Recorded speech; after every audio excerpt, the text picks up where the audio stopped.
Welcome back to digital class, and this is a discussion on reproduction in plants and animals booklet. And let's look at the first part A question here. So here it says that describe the process of pollination. Describe the process of pollination in flowering plants. Okay, so basically you can just explain what is pollination. So pollination is the transfer of pollen grain from where?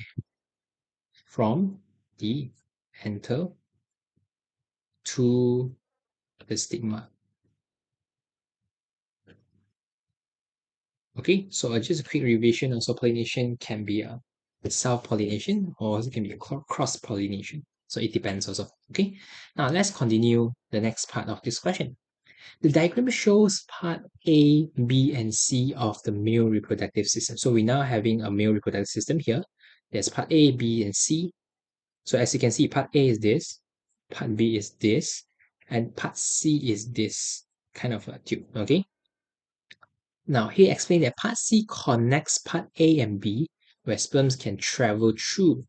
Now, B here explain which part of the male reproductive system has the same function as the anther in a flowering plant. So now, basically, you just need to explain what is actually the function of anther. Function of anther actually is produce the pollen grains, right? So we know that anther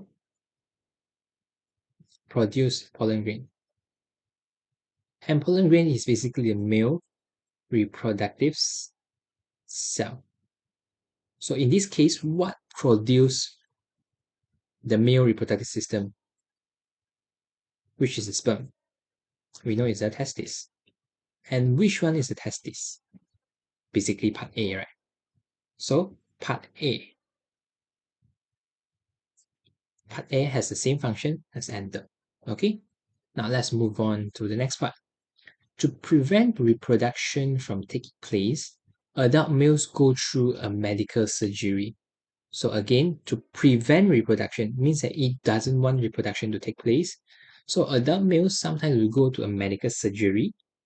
And in this case, part C is cut and tied. Again, it's cut and tied. And now, in this case, part C, question C now asks, give a reason why reproduction cannot take place after C has been cut and tied. Why? So you can explain. When part C is actually being cut,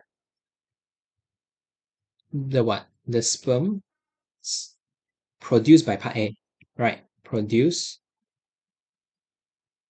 by part A are unable to travel up to part C. Why? Because this is the road, and the road is being cut and tied, so it can be go up. And when it can't go up, it can't be what? It can't be released through B, part B. Okay, so again, so basically the whole process is A produce, then going through, then pass through from C, then go to B. But in this case, since C is being cut and tied, that's why it can't go up and it can't be released through part B. Okay, and that is how they prevent this medical surgery prevent reproduction of, or in simple fertilization from happen also. Okay, because sperm can't be released out, so nothing else can be done. Okay, and that's all for this question. Thank you. See you. Bye bye.